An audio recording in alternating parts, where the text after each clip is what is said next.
this is Nora from Fidelity, and today we're going to talk about the next generation's communications technology, and that is 5G. Many countries are implementing 5G networks, and one of them is China, and that's where we are right now. So let me show you how it works over here. So to get a 5G connection, step one is to have a mobile phone that supports 5G. So right here I have the Mate 20X 5G version that was just released by Huawei.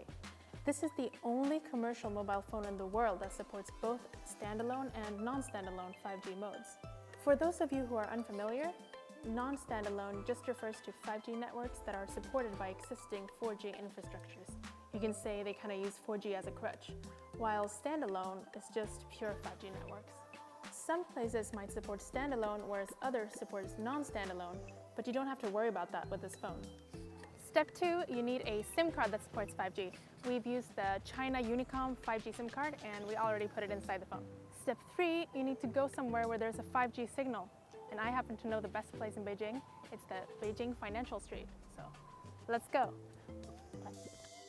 There we are. Since 5G doesn't have large-scale connection yet, you have to find one of these specific spots where you can get signal. And as you can see, the 4G signal switched to 5G, indicating that we're already within the 5G zone.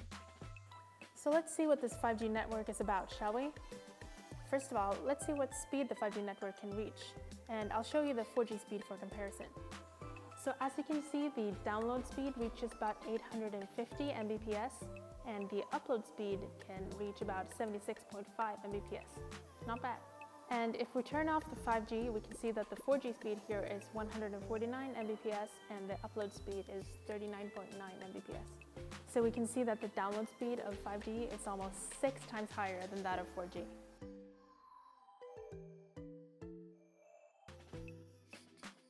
So we tried downloading some large gaming apps, and as you can see, it's really fast. It's like lightning. And now let's try watching some videos in 4K. So skip, and we skip. You can see the 5G is slightly faster than the 4G, but to be honest, the difference isn't that big. But since China is a very tech-forward country, I don't think everyday use of 5G is very far away.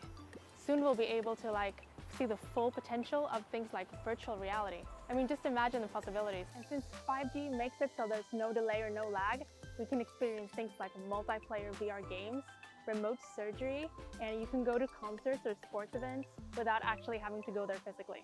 So that's pretty cool. So what part of 5G are you most excited about? Let me know in the comments down below. And if you like this video, please give it a thumbs up and subscribe to our channel.